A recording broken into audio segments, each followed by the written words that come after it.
મને જે સમજાવું 2 લાખ રૂપિયાની બધું પાખંડ છે. એવી કેરી હોય નહીં ને એવી ખવાય નહીં, બરાબર છે. એ તો અમારા ઘીમાં એવા આવ્યા કે 2 લાખનું કિલો ઘી. દમણી સાહેબ ગુસ્સે થઈ ગયા. એ કે હું 150 પ્રકારના ઘી બનાવું, 4000 વધારેમાં વધારે 4000 માં પડતર થાય અને અમે 4000 માં વેચીએ છીએ. તો 2.5 લાખ વાળા છે. અને એ તો બધા શોષણખોર છે.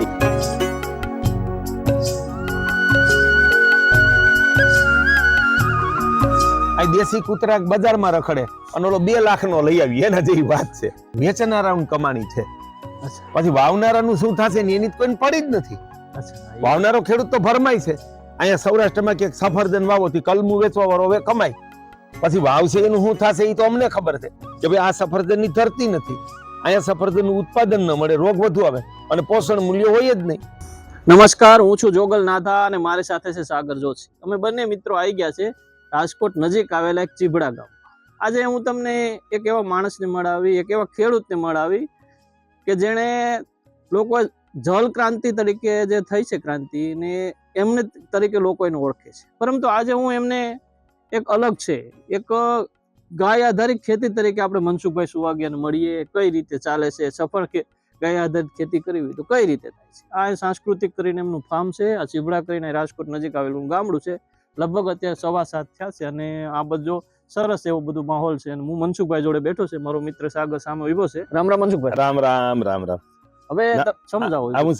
આ મારું સંસ્કૃતિ ફાર્મ છે. રાજકોટ થી 15 કિલોમીટર થાય છે. ગામડે જમીન વેચી અને અહીંયા 2 એકર જમીન લીધી છે. એટલે આનો ઉદ્દેશ કમાણીનો નથી. પેલા તો જળ ક્રાંતિ, ભારતીય ગોવંશ રક્ષા અને ગાય આધારિત કૃષિ દરમિયાન મેં એક કુદરતી પ્રેરણાથી 4થા અભિયાનનો આપોઆપ જન્મ થઈ ગયો.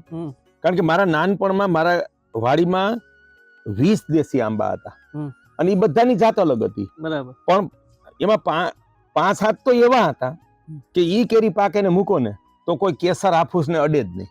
એની સુગંધ એવી હોય, એના રસની મીઠાશ એવી હોય. અને દેશી કેરીની 2 ખાસિયતો ખૂબ હતી કે નીચે ગોરમટું હોય ને તો એમાં થતો હતો. અમારું આખું ગામ મહેનત કરીને મરી ગયું, એક આંબો કેસરનું ના ઉછળ્યો એની ધરતીમાં. અને અમારા ગામમાં 200 દેશી આંબા હતા. આ બાગાયત વિભાગને અને કૃષિ વૈજ્ઞાનિકોને ખબર નથી અને આખા દેશને કેસર, હાફૂસ, લંગડો 4-5 જાતોમાં લગાડી દીધા. અને એના હિસાબે અમારા ગામમાં જે 200 જાત હતી ને એમાંથી અત્યારે 2 જ છે. એક અમારી વાડીએ છે, 2 અમારી વાડીએ છે અને એક ગામમાં છે. એટલે 3 એક જાત છે. આપણે આ જોઈ છે. એટલે પછી ઈ લુપ્તતા જોઈ. તો મારું વતન જુનાગઢનું ખડપીપળી છે. આપણા પ્રદેશમાં અમારે ગામે ગામ દેશી આંબા હતા. તો મેં વિચાર કર્યો જો મારા ગામમાં 99% આંબા દેશી લુપ્ત થઈ ગયા હોય તો આખો સૌરાષ્ટ્ર પ્રદેશ, ગુજરાત અને ભારતમાં કેટલા લુપ્ત થઈ ગયા. મને રીતસર આઘાત લાગી ગયો અને મનોમન સંકલ્પ કર્યો હું દેશી આંબાની હવે જે જાતો બચી છે એને બચાવી લઈશ. 2007માં અભિયાન શરૂ કર્યું. સારી જાતની દેશી કેરી લઈ આવીએ અને કેરી સિઝનમાં ખેડૂત સભા રાખીએ. એમાં વિદ્વાનોને બોલાવીએ, એને દેશી કેરીએ ખવડાવીએ, એના ગોટલા, પછી એનું મહત્વ સમજાવી, ગોટલા આપીને કેરી આપીએ કે પરિવારને ખવડાવજો અને આ જાત આપણે બચાવવાની છે, વાવેતર કરજો. 2007 થી શરૂ કર્યું. પછી હું આખું સૌરાષ્ટ્ર, ગીરનું જંગલ, ગિરનારમાં, પછી મધ્યપ્રદેશ, મહારાષ્ટ્રના પહાડો અને ડાંગના પહાડોમાં ગયો. અને ત્યાંથી દેશી કેરી મેં અત્યાર સુધીમાં તમને નવાઈ લાગશે, મેં 1000 થી 1200 જાતની દેશી કેરી ખાધી છે. અને એમાંથી જે ઉત્તમ લાગી કે જેનું ઉત્પાદન સારું હોય, સ્વાદ સારો હોય, મીઠાશ સારી હોય, સુગંધ અદ્ભુત હોય અને પ્રતિકૂળ વાતાવરણમાં થતી હોય, પહાડમાં થાય, નીચે માનો કે આંબાને સામાન્ય જમીન એવી ફાવે કે લાલ માટીની હોય ને હેઠે ચૂનાનો પથ્થર હોય, 1લો નંબર આ ફાવે.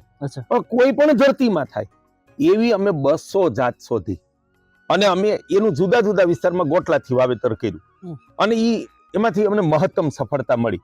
આટકોટ છાત્રાલયમાં હું ગઈકાલે માનો કે 5મી ફેબ્રુઆરી 2025 ને ગયો હતો. ત્યાં 35 દેશી આંબા ઉછરી ગયા, એટલે 35 જાત ત્યાં બચી ગઈ. ત્યાં જઈને એને કેરી ખવડાવીને મારા હાથેથી વાવ્યા. બરોબર. અને પછી અમારે ઘનશ્યામભાઈ છે, આંબલા ગામ, ભાવનગર રોડ ઉપર, સિહોર તાલુકાનું, ત્યાં દેશી જાતો વાવી અને ત્યાંથી કલમોનું વિતરણ કરીએ છીએ.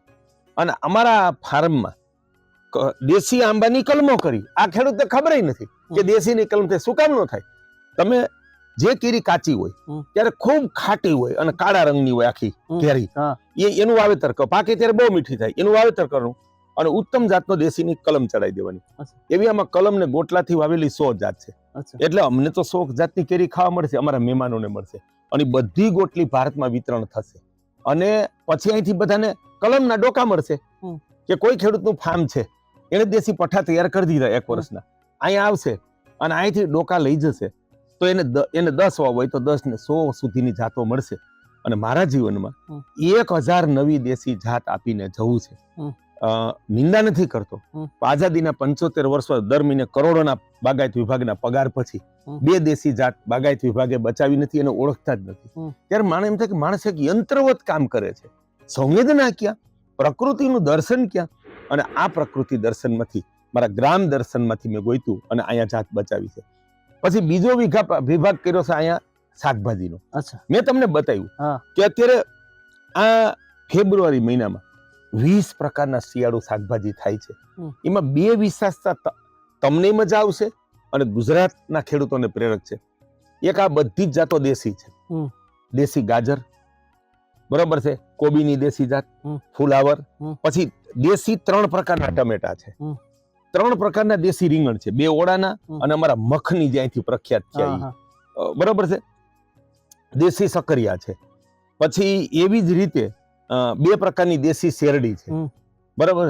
અને એવું વૈવિધ્ય ભરેલું 20 પ્રકારનું શાક છે. અને દેશી ભીંડો જે અમારો અહીં થાય છે ને, એ તો અમે આખા ભારતમાં મોકલીએ, અથવા ભારતના મહેમાન આવે ને, ભીંડામાં ભગવાને શું મીઠાશ મૂકી કે આજે ખબર પડી. એના કારણ 2 છે. સફેદ સિંગનો ભીંડો છે, એ સૌથી મીઠો છે, અને એમાં પાછો ગાયના છાણ ગૌમૂત્રથી ગાય આધારિત કૃષિનો હોય, અને એ તો આમ શાક ખાયથી માણસને ખબર પડે. અને અહીંયા બધા વિવિધ આ અમારી જળક્રાંતિ ટ્રસ્ટની રાષ્ટ્ર સેવાના સાથે જોડાયેલા માણસો આવે છે.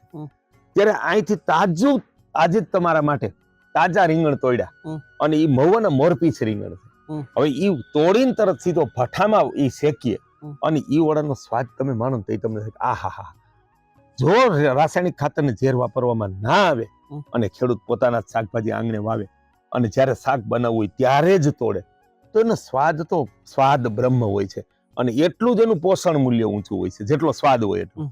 એટલે એ એક દેશી જાતોનું મહત્વ છે. અને બીજું મેં આપને બતાવ્યું કે ખેડૂત એમ માને કે ઘઉં થઈ શકે, બાજરો થઈ શકે ગાય આધારિત કૃષિમાં, બરાબર છે, મગફળી થઈ શકે, પણ શાકભાજી ન થાય. ત્યારે 20 પ્રકારના શાક કર્યા છે. અને કોબી ને ફુલાવર, આ વર્ષે વાદળછાયું વાતાવરણ ખૂબ રહ્યું. કોબી ફુલાવરમાં તો એક જંતુ અત્યાર સુધી જોવા નથી મળ્યું, 2 મહિનાથી ખાઈ છે, પણ એના પાનમાં પાછળ પણ થ્રિપ્સનું એક જંતુ નથી. અને માત્ર અમારું જે ગાય આધારિત પ્રાકૃતિક કૃષિ ગ્રંથ છે, એમાં જે લખેલ છે એ પ્રમાણે હિંગ, અજમા અને હળદરનો ઉકાળો અને તાંબાના મટકામાં ભરેલી છાશ, એ 2 મિક્સ કરી અને છંટકાવ કરીએ છીએ નિયમિત 5 દિવસે, તો કોઈ પણ પ્રકારની જીવાત નથી.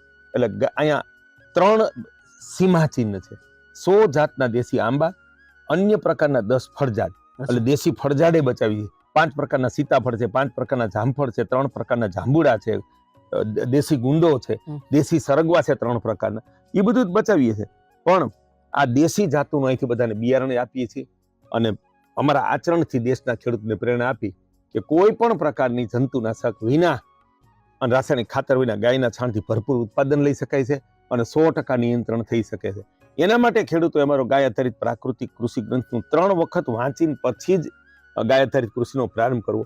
આજે એવો હલ્લો આવેલો દરેક બાબતમાં, ફેશનમાં આ લેવો કે પ્રચારકો ઘણા નીકળ્યા છે, સારી વાત છે, પણ એ ખાલી પોતા પ્રવચન આપી નીકળી જાય છે ને એમ માને છે કે હવે ખેડૂતને મેં પ્રેરણા આપી દીધી. ગમે એવા ઊંચા ધર્મના સત્તાના સ્થાને બેઠા હોય, પણ એક પ્રવચનથી કે 2 પ્રવચન સાંભળવાથી કોઈ દિવસ પ્રાકૃતિક ખેતી સફળ નથી થતી. અને પ્રવચનના આધારે ખેડૂત જ્યારે પ્રાકૃતિક કૃષિ નાથાભાઈ કરે છે પછી નિષ્ફળ જાય છે ને, તો 100 જણામાં કુપ્રચાર કરે છે આખા ગામમાંથી, ન થાય. એટલે અહીંયાથી પાછા વળીએ, વાસ્તવિક ગાય આધારિત કૃષિ ગ્રંથનું 2 થી 3 વખત અધ્યયન કરો. અને સફળ ફાર્મ હોય જેના, એવા ઓછામાં ઓછા ખેડૂતે 3 થી 5 ફાર્મ જોવા જોઈએ. પછી સતત અમારા સંપર્કમાં રહેવું જોઈએ, એ ખેડૂતના સંપર્કમાં રહેવું, અને જે પ્રશ્નો કે નવા કાર્યો આવે ત્યારે માર્ગદર્શન લઈ અને જો કરવામાં આવશે તો આપણે ગુજરાત જ નહીં આખા ભારતમાં ગાય આધારિત પ્રાકૃતિક કૃષિ સફળ કરી શકીશું. અને અમારા ફાર્મની, અમારા કર્મની પ્રેરણા લઈ તમે દેશી શાકભાજી, દેશી અનાજના બીજ બચાવો અને દેશી આંબા જ્યાં જ્યાં હોય એને બચાવો. એ સૃષ્ટિનું અનમોલ અનમોલ અનમોલ સંપત્તિ છે. એક દેશી આંબાની જાત લુપ્ત થઈ જાય તો પછી 100 કરોડ રૂપિયા ખર્ચે એ જાત નહીં આવે, 1000 કરોડ ખર્ચે નહીં આવે. આનું મહત્વ બાગાયત વિભાગ સમજે, સરકાર સમજે, ખેડૂતો સમજે, પર્યાવરણવિદો સમજે. અને હવે જે ક્ષેત્રમાં આંબા, ફળઝાડ અને શાકભાજી, અનાજ, કઠોળમાં જે દેશી જાતો બચી છે એને આપણે બચાવી લઈએ. એ કુદરતનું અનમોલ અનમોલ ધન છે ને એ જ આપણો પ્રાણ છે, એવો મારો સંદેશ છે. આ જાણકારી માટે અમારો ગાયતારી કૃષિ ગ્રંથ મેળવવા 97 798 64 503 જળક્રાંતિ ટ્રસ્ટ આ નંબર ઉપર સંપર્ક કરી અને આ ગ્રંથ મંગાવી ખેડૂતો વાંચે અને કૃષિ પ્રેમીઓ અને વિવિધ ક્ષેત્રના ધર્મસ્થાનો, સહકારી સંસ્થાઓ આ ગ્રંથ ખેડૂતોમાં વિતરણ કરે એ મારી અપીલ છે. આ ફાર્મ જોવા, આપ સંસ્કૃતિ ફાર્મ જોવા આવો. મનસુખભાઈ સુવાગ્યા. મનસુખભાઈ, આમ મારે બીજો એક આમાં સવાલ કે માની લો કે આપણે ત્યાં તો લોકો તો વિકસિતની વાતો કરે કે આ અત્યારે મેંગો આવી છે, આ જાત નવી વિકસિત આવી છે, જાપાનની આવી છે. તમે તો આ દેશી બસાવવાની વાત નહીં. આ તમે મને અતિ મહત્વનો પ્રશ્ન કર્યો. ખબર છે મને જે સમજાયું 2 લાખ રૂપિયાની કિલોની વાત વાળાય છે. બધું પાખંડ છે. એવી કેરી હોય નહીં ને એવી ખવાય નહીં. બરાબર છે. એ તો અમારા ઘીમાં એવા આવ્યા કે 2 લાખનું કિલો ઘી. દમણી સાહેબ ગુસ્સે થઈ ગયા. એ કે હું 150 પ્રકારના ઘી બનાવું, 4000 વધારેમાં વધારે 4000 માં પડતર થાય અને અમે 4000 માં વેચીએ છીએ. તો 2.5 લાખ વાળા છે. અને એ તો બધા શોષણખોર છે. એ કોઈ ગાયના સેવક નથી, કોઈ સમાજ સેવકો નથી. બરાબર. અને લોકો ચકચારથી પ્રભાવિત થાય છે. અચ્છા, સત્યતાથી બદલે ચકચારથી પ્રભાવિત થાય છે ને એ દેશની અધોગતિ છે. ત્યારે આપણે ઈ કહું, જેવું પંચમહાભૂત છે, ધરતી, જળ, વાયુ, અગ્નિ ને આકાશ, એવી જ વનસ્પતિ ઉત્પન્ન થાય. માનો કે ઘાસ, ફળ, અનાજ, શાકભાજી, ઔષધ, બધું જેવી વનસ્પતિ હોય ને એવી જ મધમાખીથી લઈને, ગાયથી લઈને અને આપણું બંધારણ હોય. એટલે સ્થાનિક દેશી વનસ્પતિ, એના અનાજ, ફળ અને શાકભાજી અને સ્થાનિક દેશી ગાયનું દૂધ છે ને એ જ આપણા માટે સંપૂર્ણ પ્રાકૃતિક આહાર છે. આપણે ઝેર વગરનું ખાઈએ એટલે કે પ્રાકૃતિક છે એ ના ગણાય, એ અધૂરું છે. હા, એ ઝેર વગરનું ચોક્કસ છે, રસાયણ વગરનું ચોક્કસ છે. હાઇબ્રિડ ટમેટા હોય, વર્ણશંકર ટમેટા હોય, વર્ણશંકર કપાસ હોય, વર્ણશંકર બીજી પપૈયા હોય, બરાબર, તો એ પ્રાકૃતિક ન ગણાય. પ્રાકૃતિક તો ગણાય રાસાયણિક ખાતર અને દવા વગરનું તો હોય, પણ દેશી બીજનું હોય એ પૂર્ણ પ્રાકૃતિક છે. એ મારો સંદેશો ખેડૂતોને છે. અને એવું જ બંધારણ આપણું હોય તો આ સૃષ્ટિ રહે ને ત્યાં સુધી મધમાખીથી ગાયનું અસ્તિત્વ રહે ને આપણું રહે. એટલે જેથી દેશી બીજ, હાઇબ્રિડ બીજના, વર્ણશંકર બીજના પાગલપનમાં ખેડૂતો લુપ્ત થઈ ગયા, તેથી આ સૃષ્ટિ ઉપરથી માણસ અને જીવ સૃષ્ટિ લુપ્ત થઈ જશે એવું મારું આત્મદર્શન છે. આની સાથે આયુર્વેદના મહાન ડોક્ટર દમણીયા સાહેબ થી લઈ અને અનેક વિદ્વાનો સંમત છે તમારું આ દર્શન બરાબર છે. કારણ કે આ તો નવો વિષય આવ્યો ને, એટલે શાસ્ત્રમાં હોય, બરાબર છે. એટલે અમારું આ અભિયાન હું તો એમ માનું છું ગાય કરતા પણ સવાયું દેશ અને જગત માટે ઉપયોગી છે. કારણ કે જો દેશી વનસ્પતિ છે ને તો ગાય ને આપણે છે, આપણા થકી દેશી વનસ્પતિ નથી. પણ મનસુખભાઈ, હું તમને તો લોકો આજે કે બીજા એક આખું એક એવું સ્ટેન્ડ ક્લિયર કર્યું છે કે વધુ પ્રોડક્ટ મળે, વધુ ઉત્પાદન થાય, ઘઉં, મકાઈ, મેંગોમાં, કેરીમાં, અને ઝડપી મળે, અને વિદેશી ઘણા બી લોકો લાવે છે, સંવર્ધન કરે છે, વધુ લાગે, સોના જેટલી સિક્યુરિટી રાખવી પડે છે, એવો બી વર્ગ છે. એ બધો ભ્રમ છે. બરાબર. જાપાનની કેરીમાં કોઈ સ્વાદ નથી, બરાબર છે, 2.5 લાખની કિલોમાં. આ તો ફેશન એમ. આ દેશી કૂતરા બજારમાં રખડે અને ઓલો 2 લાખનો લઈ આવી, એના જેવી વાત છે. નકર ખરેખર ઓની રોગ પ્રતિકારક શક્તિ અને જીવે ત્યાં દવાખાને ન લઈ જવો પડે અને એ સુરક્ષા કરે જ. બરાબર. એટલે આ બધું છે ને ફેશન ને નામે થઈ રહ્યું છે અને વેચનારાનું કમાણી છે. પછી વાવનારાનું શું થશે ને એની કોઈ પડી જ નથી. વાવનારો ખેડૂત તો ભરમાય છે. અહીંયા સૌરાષ્ટ્રમાં ક્યાંક સફરજન વાવો થી કલમું વેચવા વાળો હવે કમાય. પછી વાવશે એનું શું થશે એ તો અમને ખબર છે કે ભાઈ આ સફરજન ની ધરતી નથી, અહીંયા સફરજન નું ઉત્પાદન ન મળે, રોગ વધુ આવે અને પોષણ મૂલ્ય હોય જ નહીં. એમાં બે મત નથી, પ્રકૃતિ વિરુદ્ધ કોઈ પરિણામ ના. પછી બીજું, દેશી જાતો ઉલટાની વધુ ઉત્પાદન આપે છે, એની કુદરતી રોગ પ્રતિકારક શક્તિ હોય છે. એટલે પ્રાકૃતિક કૃષિ ખેડૂતો સફળ કરવી હોય ને તો એનો પ્રાણ જ દેશી બીજ છે. એટલે આપણે એને બચાવવા જ પડશે. તો મેં કેશોદના એક ભાઈ છે, ભરતભાઈ કરીને, એની પાસે બેંક છે આખું, એની પાસે આવા દેશી બીજ ને બધું ઘણું બધું. તો એનો મતલબ છે ને કે એ ભાઈ જે કરે છે એ બરાબર જ છે. અમે અહીંથી આપીએ છીએ અને એ આપે છે. એવા ઘણા બધા ખેડૂતો તૈયાર થયા છે. અહીંથી લઈ જઈને બીજાને કહી છે કે હવે તમે મંડો વેચવા. દેશી વાવ. હા, એટલે એ તો ખેડૂતો એ માર્ગે ભળ્યા છે. દેશી બીજ બચાવવા જ પડશે.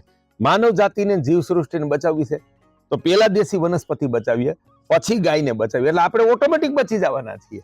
ઓકે, તો આ મનસુખભાઈ સુવાગે જે વાત કરી છે કે ભાઈ આ જો જીવન સૃષ્ટિ એના બધું બચાવવું હશે તો દેશી જે વસ્તુ છે, જૂનું છે આપણું, હાઇબ્રિડની પાછળ ના પડીએ. મોટું, વધુ સારું એવું બધું ગુણવત્તા લાગે આપણે દેખાડું, પણ ખરેખર અસલિયત સ્વાસ્થ્ય માટે લાંબા ગાળે દેશી ફાયદારૂપ છે. આવી વાત કરી છે અમે અમારા યુટ્યુબ ચેનલમાં. એમના વિશે તમે જાણવા માંગતો તો એમની ઘણી બધી બીજી બી સ્ટોરી છે, તમે જોજો અને એમના નંબર બી નાખશો, એમની આખી સંસ્થાના. તમે તમારી રીતે કોઈ જાગૃત ખેડૂત છો, પાડોશીને કંઈ કહેવા માંગો છો કે તમે કંઈ શીખવા માંગો છો, તો એમના નંબર ડિસ્ક્રિપ્શનમાં અમે આપી દીધા છે, એડ્રેસ બી આપશું.